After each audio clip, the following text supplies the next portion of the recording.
Hello and welcome to another edition of the Business of Higher Ed podcast, brought to you by B Fox Education. Today we're really excited to be joined by Ken Steele. Now, Ken is one of Canada's best known higher education futurists. He's a speaker, facilitator, consultant in branding, marketing, innovation. Ken delivers keynotes and a broad range of workshops to audiences hundreds of times a year, from boards and senior administration to student groups, concerned parents, and Canada's most powerful CEO. Has consulted with hundreds of colleges and university from Canada and from New England all the way to New Zealand. Many higher ed participants look forward to and read with interest his several newsletters and his podcast, 10 with Ken. 2 years ago, he formed a new company, a virtual community rather, called Eduvation Circles, to provide real-time news, resources, live streams, and more to keep all of us better engaged in the world of higher education. So, Ken, thank you very much for joining us. Welcome to the podcast. Well, thanks for that warm introduction, and thanks for having me. So what we want to focus on today is where, based on your experience, your knowledge, your expertise, your consulting, where are some paths that forward? Let's stop focusing on the real, this is what's happened, and focused on what are the opportunities. But just to set the table, Ken, can you provide, in your view, where are we right now in higher education in Canada? Assuming they're coming to us cold. We've seen Canada's colleges and universities and CEGEPs in Quebec grow substantially in the last few decades, but they have been faced for about 20 years now with pretty static or even declining government funding. So while provinces have increased their total spends by about 70%, they've only increased the spend on post-secondary by 17% after you allow for inflation. So even though enrollments are growing, post-secondary is getting a smaller slice of government funding pie because we've got healthcare costs and a whole variety of other things that are starting to demand government attention. Anyway, that erosion of funding has meant that institutions have turned to alternatives, and they've been leaning on growth in order to cover the costs of inflation, which their funding doesn't keep up with. Most provincial governments have put in place some kinds of caps on tuition as a populist move because voters like to think that their kids can afford to go to post-secondary.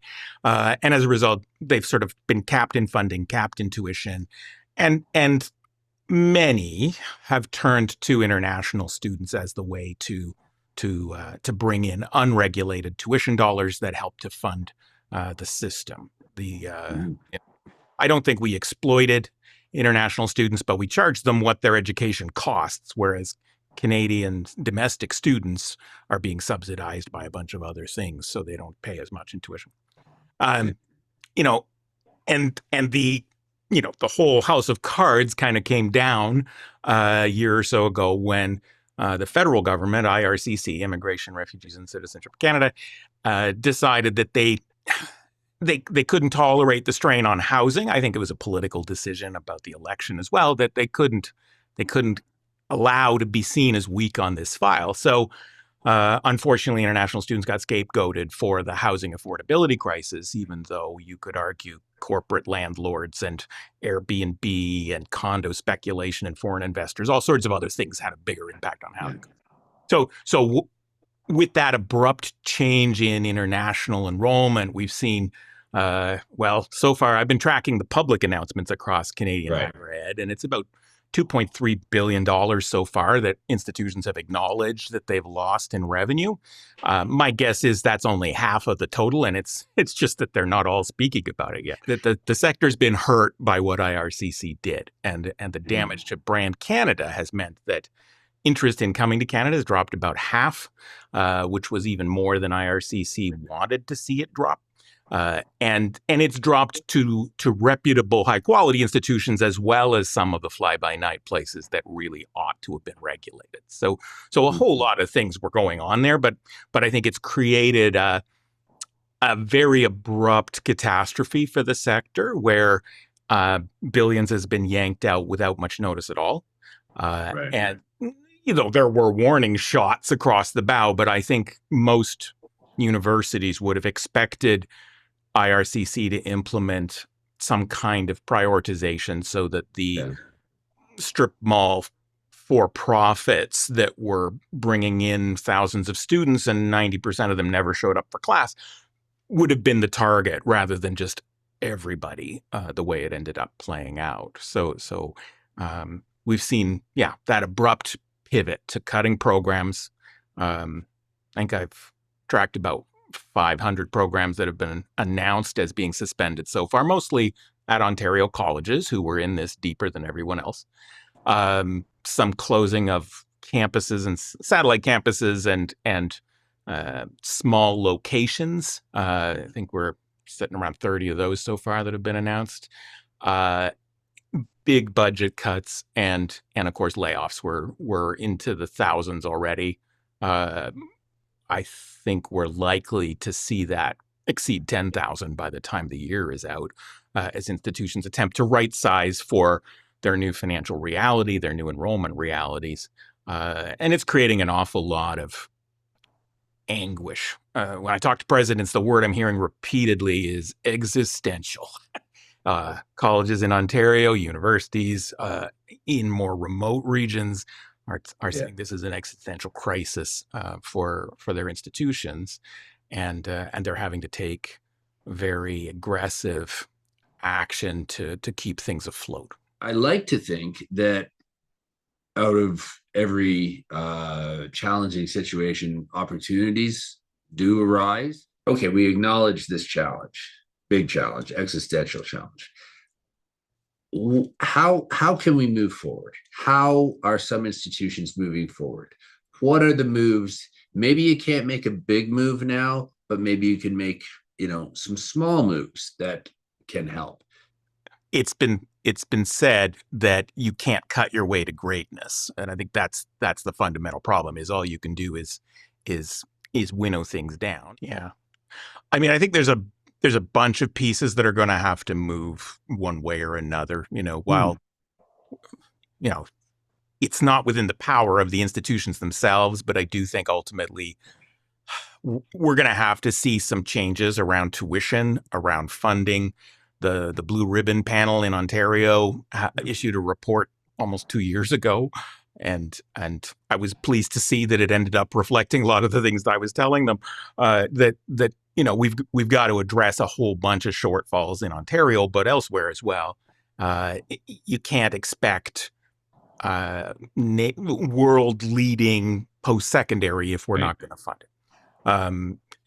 I'm hopeful that in the wake of the election, we may start to see IRCC adjusting some of its moves. There's a bunch of policies that could be lightened. They could give institutions more flexibility to let students enter a pathway program and proceed to university the way they used to.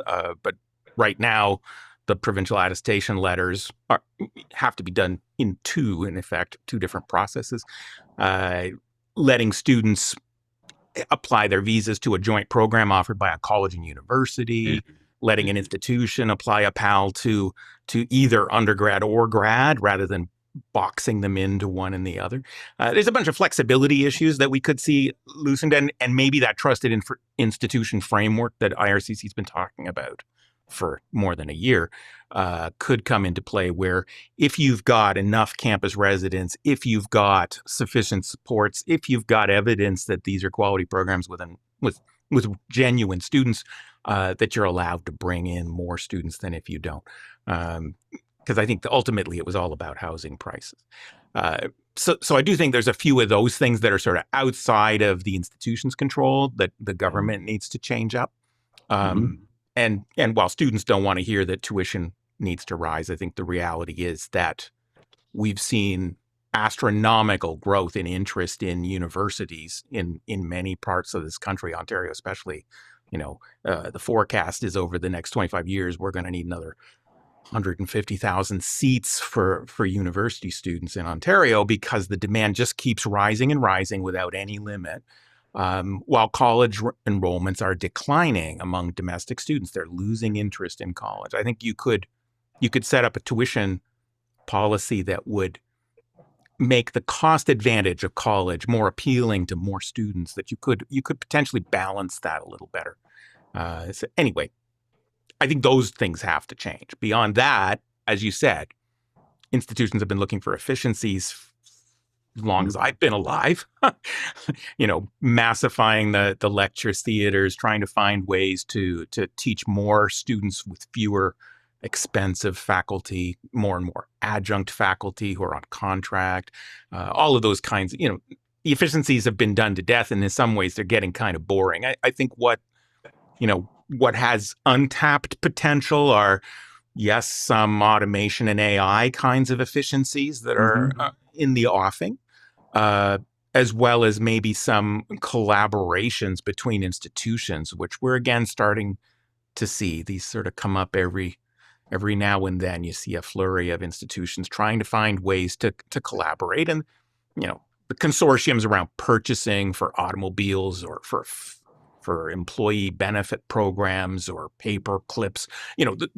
There's plenty of collaboration going on, library services, but the kind of collaboration governments have frequently said they would like to see have been really hard to get going, where 5 northern colleges collaborate and offer one program or one course or one section of a course together, allow their students to participate online remotely in a shared classroom, so that they could effectively offer a wider spectrum of programming in a remote location at a lower cost without a bunch of needless duplication or full classes. That kind of stuff governments have been saying they want to see for a long time, but their funding incentives I was going to ask why. So they want to see it, but how is it being facilitated? How is it being encouraged? Yeah, I think we need to see something change on that front. Whether we're talking about even the innovative kind of performance-based funding envelopes. The funding is all about hitting your enrollment targets and getting your employment placements. Effectively, there's no financial incentive to share your student with someone else.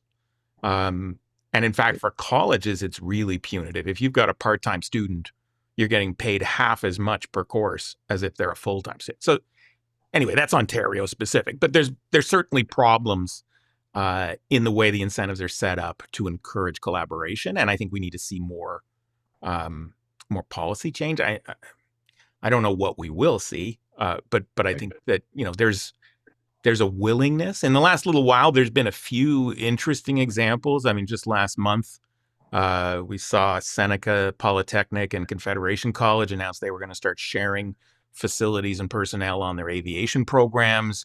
There were 5 colleges in northern Alberta who said, last month they signed an MOU at least that said we're going to start encouraging, more collaboration, seamless pathways for students. We're going to share the development of new programs together. Those are all efforts in this direction, but they frequently don't go as far as we'd like to see them go because of those incentives. Are we seeing more effort, more work being put into, I guess, just agreeing in a sense that, we will give credit for these programs and your student can come here, or your student can stay there and do an online program here? Are we seeing those articulation agreements improving, the credit transfer being facilitated? Are we seeing more of that? I think we're seeing more of that. It's gotten to the point where I've stopped logging what I see because articulation agreements are happening all the time.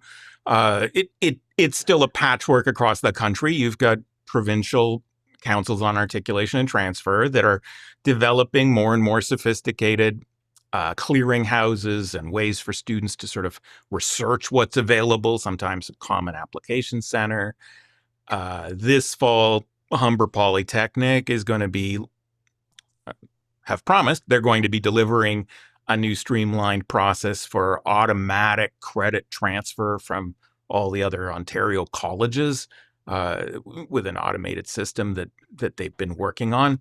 That could be a step in this direction where a student can tell before they've started class what credit transfer they're going to get. Most cases, students don't know that yet when they transfer to another institution.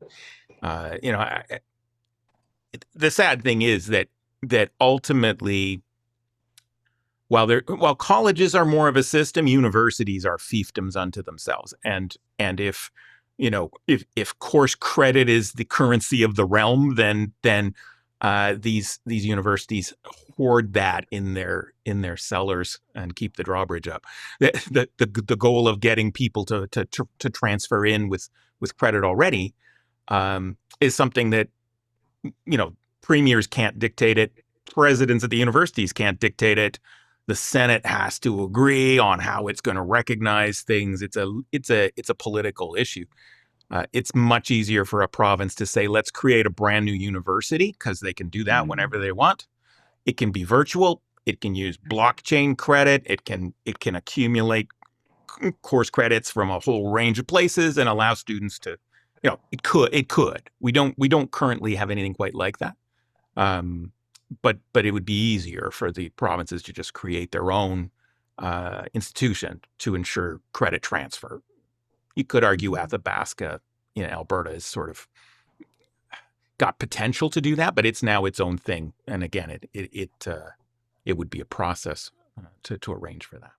How is it that you get universities to cooperate? And it would seem to me that some universities are better off. They can more manage on their own. But I would think there are some universities that they're in deep sneakers right now, and collaboration and working together is almost a must. I do think financial pressure helps institutions consider innovation, right? So the institutions that are most under pressure are most likely to create 2+2 agreements, either with international institutions or with colleges in Canada, to allow a student to transfer into third year of a degree program after they complete a 2-year college credential, for example. I'd say right now, most of the institutions that do that in Canada are American institutions, or they're for-profit institutions. They are much more aggressive about pursuing that market than traditional universities, who, it's not that premiers can do nothing. I would say it's that they have to reconsider the funding model. If you fund people based on bums in seats, and you fund them in such a way that universities want all 4 years of a student, why would they give that up to share that student with other people? So you almost need a different model for funding to encourage that kind of thinking. I would love to see, I'm enough of I'm not a capitalist, but I'm enough of a capitalist to think, competition helps to create innovation and change. And as a brand strategist, attracting students to an institution is the purpose of recruitment marketing.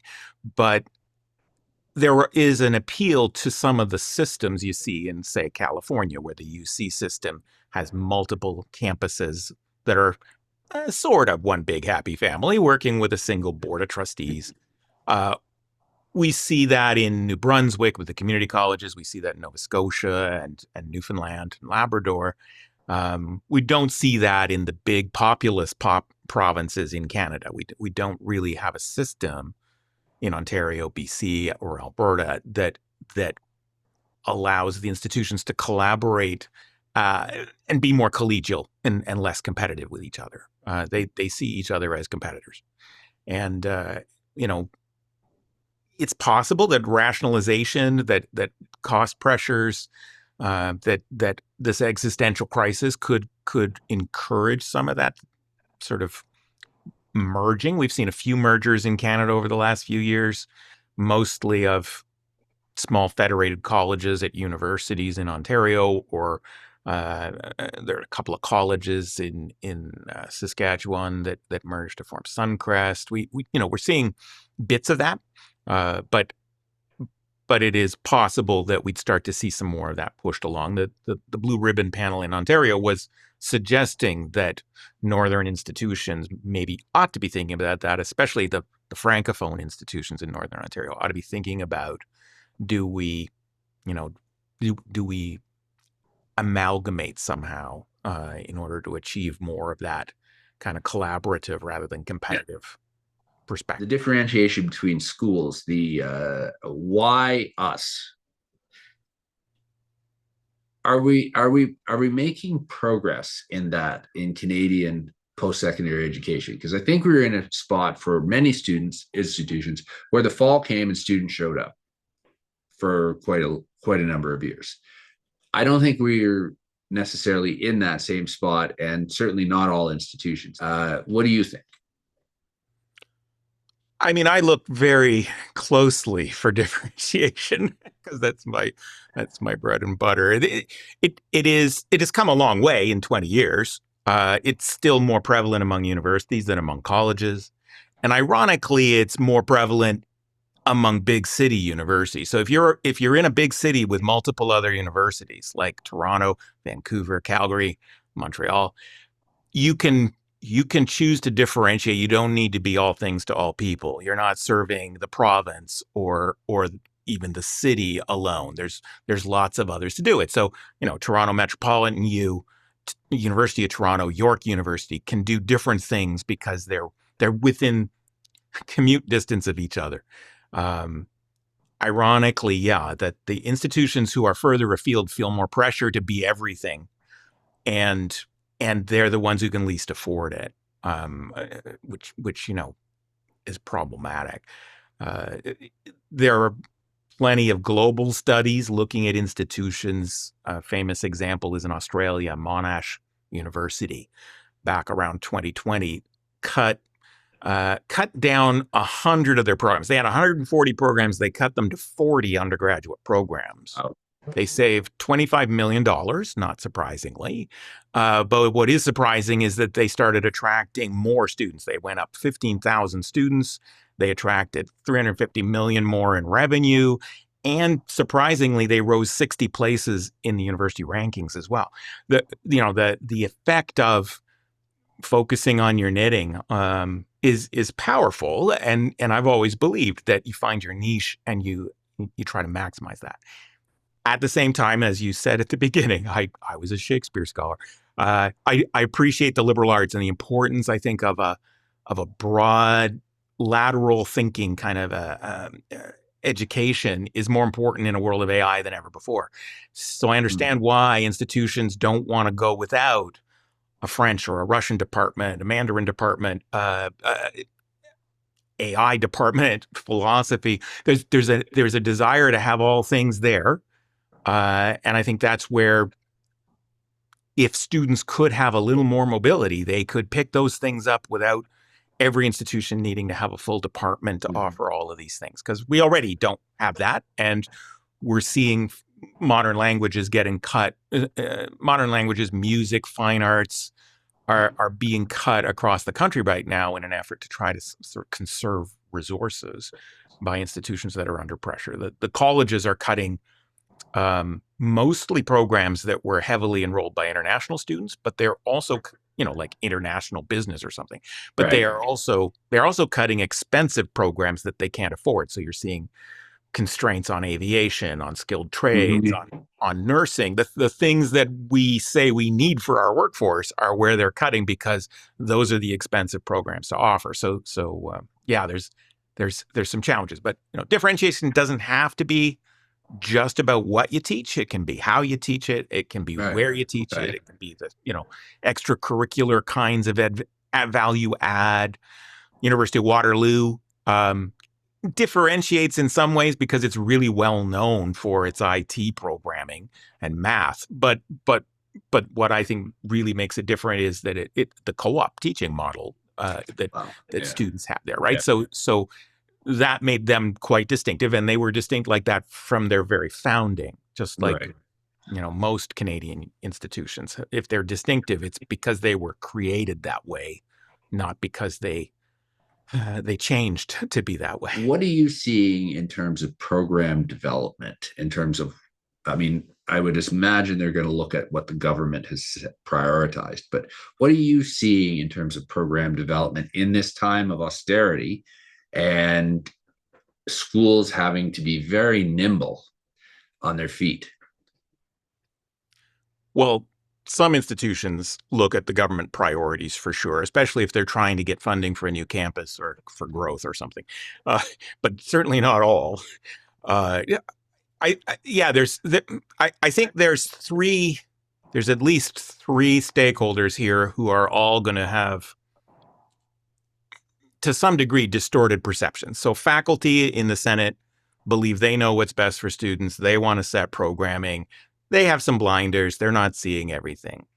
Government looks at employment outcomes. They want students to graduate, pay back their student loans, but they're looking at past employment tracks, not necessarily future. So the emphasis on coding academies and getting programmers graduated, that is radically shifting. Just yesterday, I heard Zuckerberg was saying, they hope within a year to have 50% of all their programming done by AIs. And NVIDIA made a statement on that earlier Yeah. as well. No, I mean, you don't want to be a coder right now. But if you look at track record of employment, you might get the wrong impression.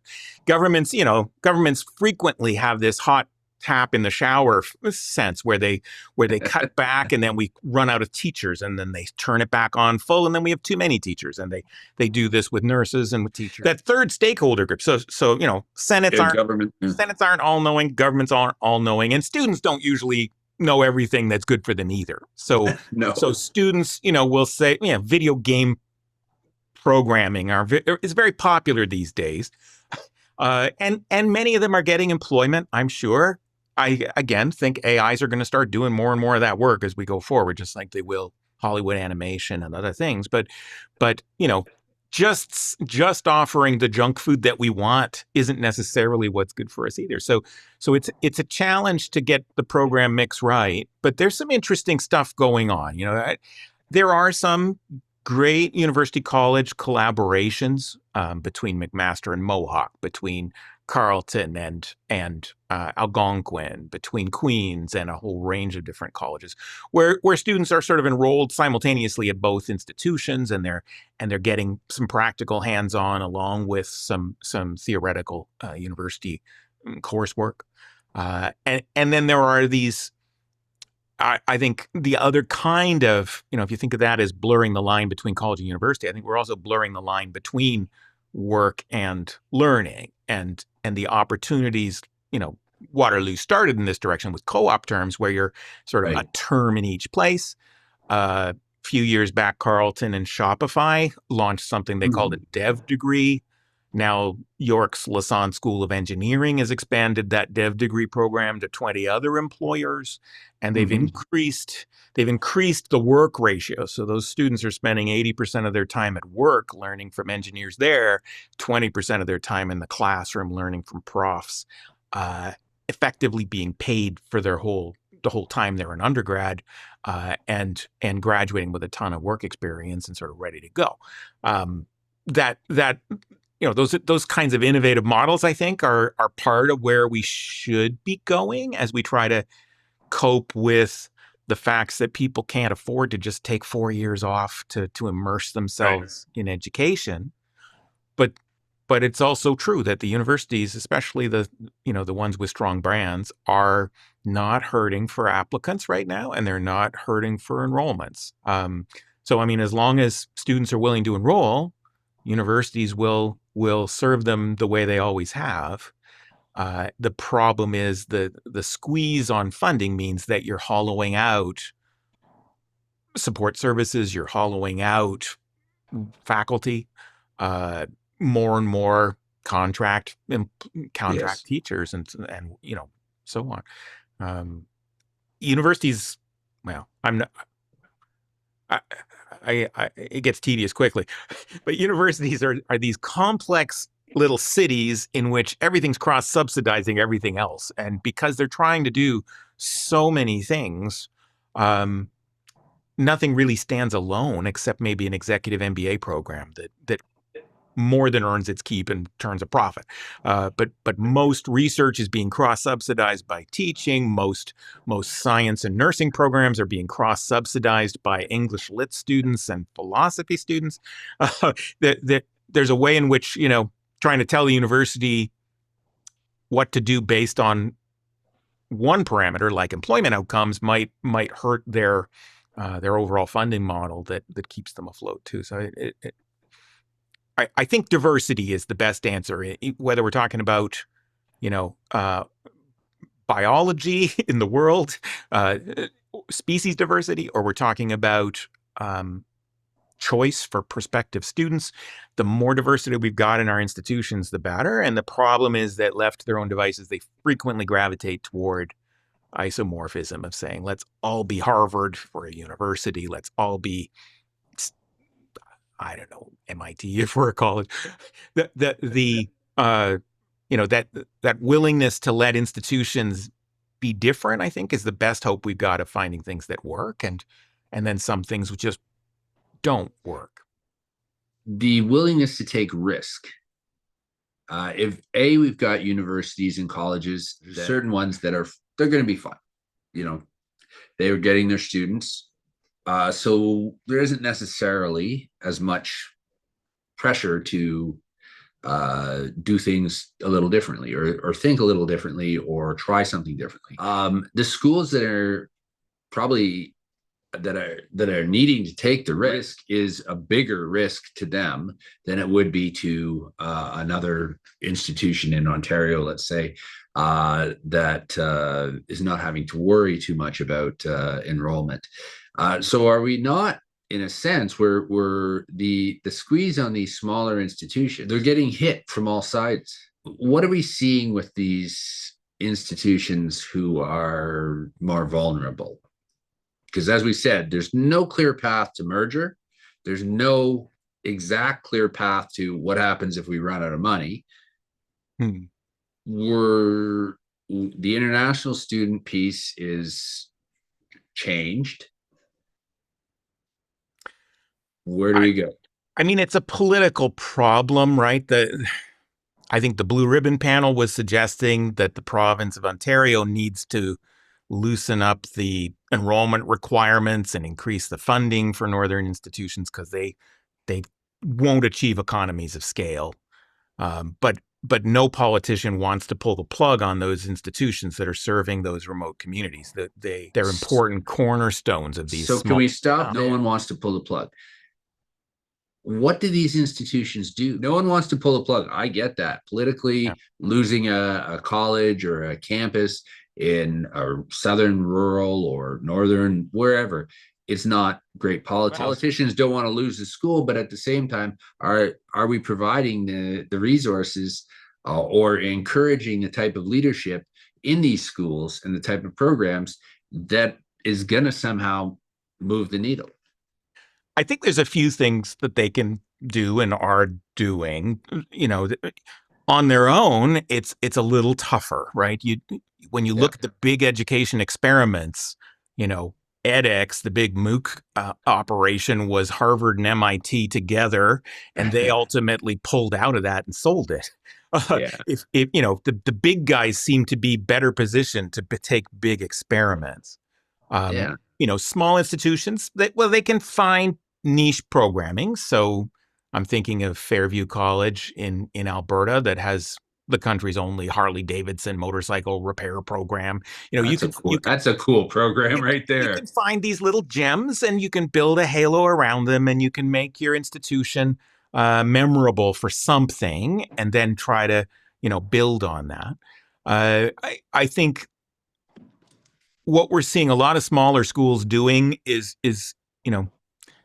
ultimately attracting more students, enrolling those students, enrollment management, attracting, enrolling, retaining those students is a solid way to become more sustainable. A lot of these smaller institutions are serving at-risk groups, Indigenous students and rural students, first-generation students who don't make it through their programs. And the institutions would be more sustainable if those students persisted through 2 or 4 year programming.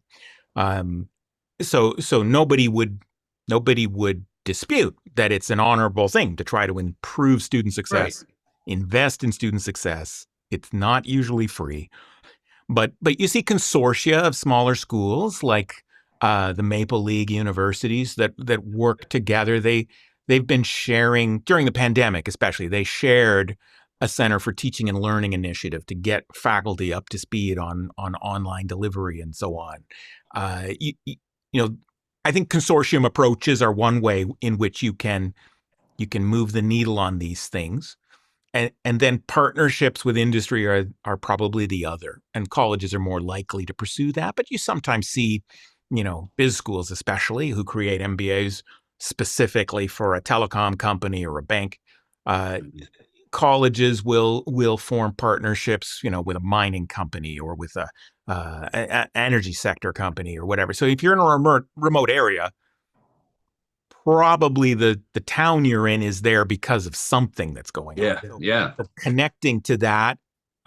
So external connections are kind of the way, I think, to both inspire change and innovation and to try to find a purpose and make things sustainable. But the answer, the trick with differentiation is the answer for every single institution should be different. But are we seeing differentiation in those things? So we can add a continuing ed program or we already have a continuing ed program. We can put some more money into it, but are we still, is there still enough distinction or differentiation between a microcredential at ABC University and a microcredential at, EFG University? Yeah, in the wake of the pandemic, I read hundreds of recovery plans and strategies at institutions across the country, and they all said more international students and microcredentials are the way forward to generate new revenue. Sometimes it's graduate certificates or whatever, but yeah, every institution believes that the microcredentials have some potential. Every government thinks microcredentials are a great way to cost effectively upskill someone who's been displaced and get them back into the workforce. But the reality is, of course, microcredentialing, even continuing ed, it can be very profitable, but it's not ultimately going to replace the big bucks of a full-time student.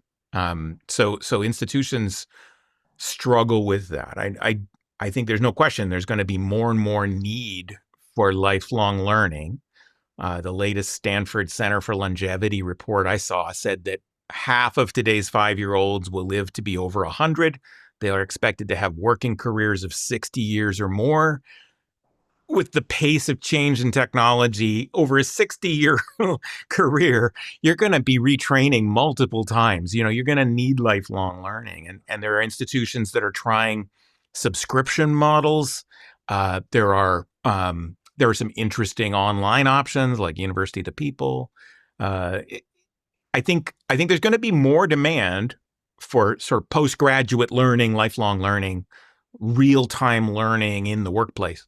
But it won't meet the institution's need for funding, and it also doesn't really meet the needs of young people in particular. So traditional age post-secondary students, study after study is still showing they don't learn as well in an online environment. They're not self-directed enough, certainly not in first year, to do that. As a graduate student, online learning is wonderful. As a mature adult learner, if you're a parent who's now going back to finish your undergrad, online will work. But if you're a teenager out of high school, online learning is going to be like the pandemic was. It's going to be misery. And so as we try to figure out, well, how do we do this more efficiently over distances in the remote regions of the country? It does come back to giving them a face-to-face class experience. It is, yeah. I think you want to certainly right now we got institutions that are questioning the sacred cows. They are right sizing and going through some pain in a lot of cases right now. Some schools did it years back. I was talking to Laurier the other day. They did that downsizing during the pandemic. So this IRCC thing hasn't caused the same kind of damage there.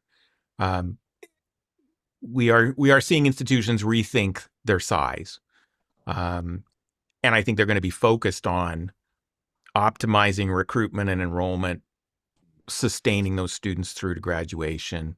Some very positive things in order to ensure that those students are getting a solid education and the institution doesn't lose them partway. Yeah. But Okay. the question is, do we see an upstart come along like I don't know, a for-profit online or a government created sort of cost-effective operation? No matter how much we think there's room to innovate in this sector, the students keep voting with their feet, and they keep enrolling in traditional universities. They keep opting for the in-person or at least the hybrid experience, where some of their experience is online, most of it's still face-to-face.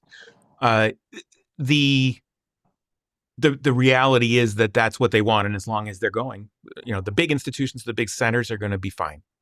The smaller institutions are going to be struggling to find enough students as the demographics decline. So this is about demographic decline. And I used to work with a school board chair years back, and she was always talking about the biggest pain they had was what they call accommodation reviews, where school boards are required by the province to look at the enrollments in all of their schools and to close some schools, to build new schools, to make sure supply matches demand geographically across their territory.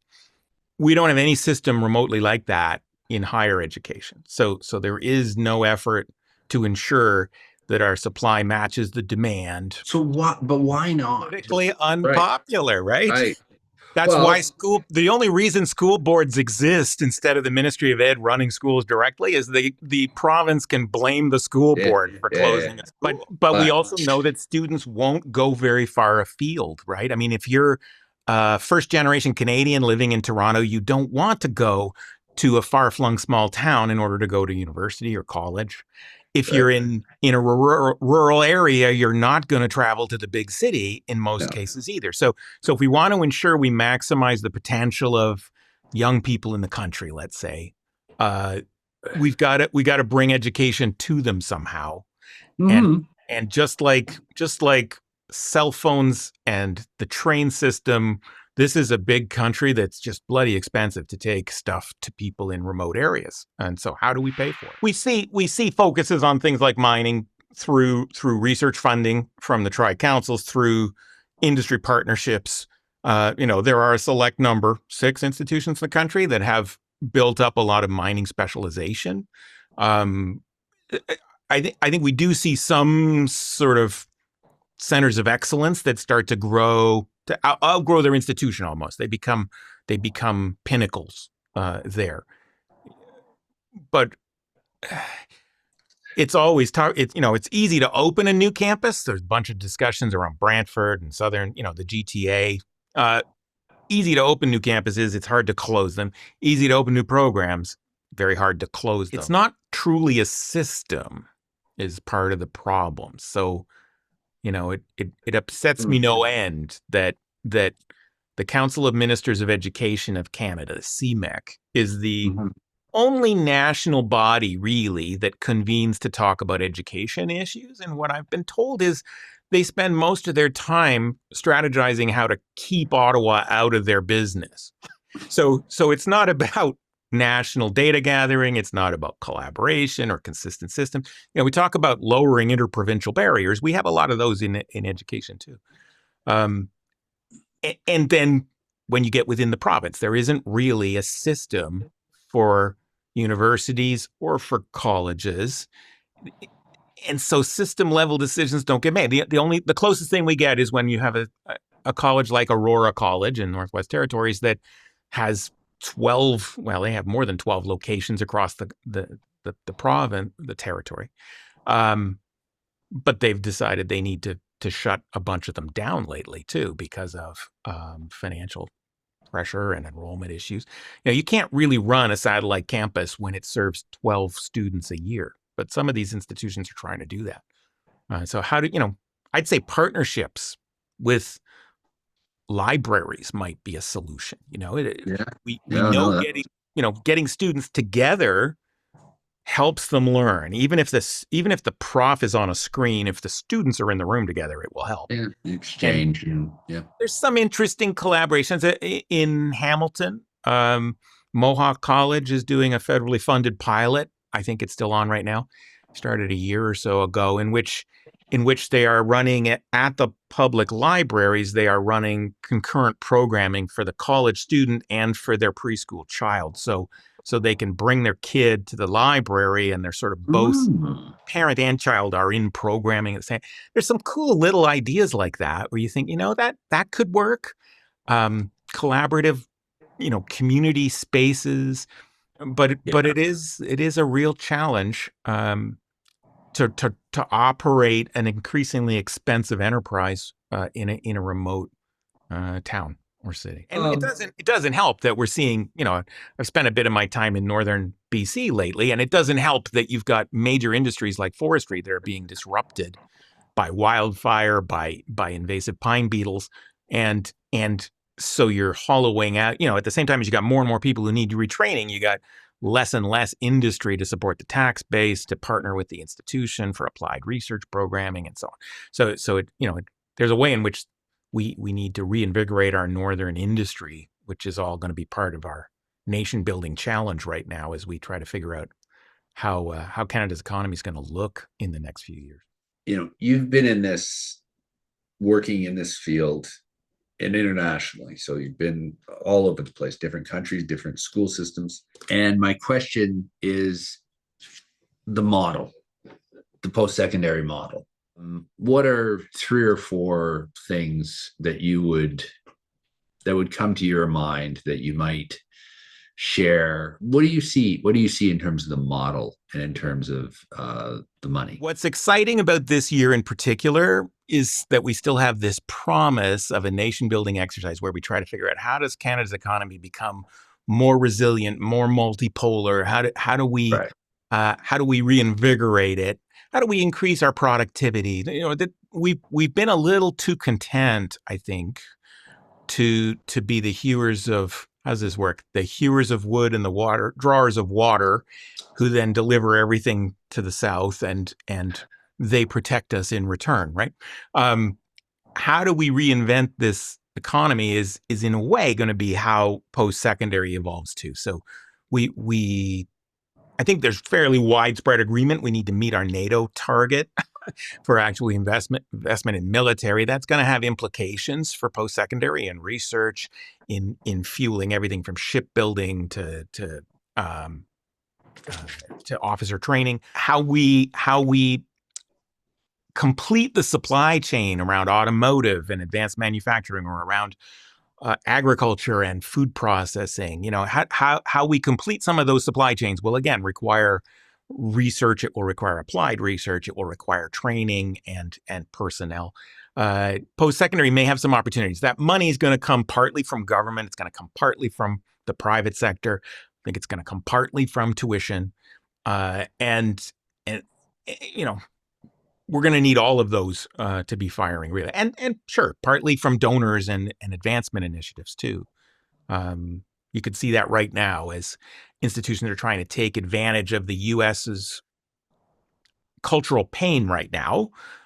So the University Health Network in Toronto is trying to spend $50 million to lure top researchers up to Toronto. University of Montreal is trying to raise $25 million in a fundraising campaign to recruit top academics to their institution. We're going to see some combination of those monetary sources, but I don't think there are any new pots. It's like tuition, it's government, it's industry or employers, it's intellectual property licensing, it's advancement in fundraising. Some institutions have real estate they can leverage, and some of them do that really well. Others have no real estate, so it's not really an option for them.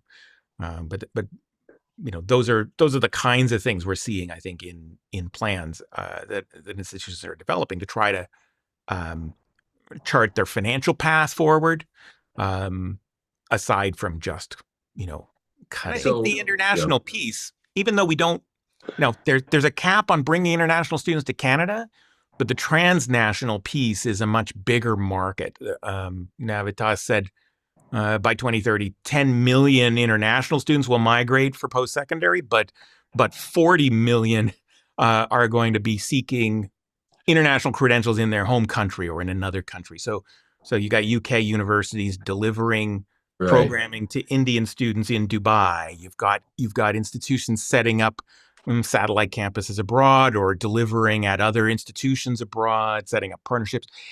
When you think Canada needs, everyone seems to agree Canada needs some bilateral trade with India, with Europe to supplement what we're losing south of the border. Well, post-secondary's got the opportunity to build linkages, to build ambassadors, to build goodwill, and to build the economic connections to help make that possible. So, I mean, I think there is still an international potential for institutions as well, even if it's not ramping up the number of students we bring here to compete for housing and employment. It's I think really interesting, and it's hopeful to hear about what some of the flies in the ointment that exist, but how do we, if we've identified those, how we might address those, how we might look to move forward, hopefully without higher education being a Toronto-centric in Ontario privilege. So I want to thank you very much, Ken, for talking with us and sharing your experience and expertise.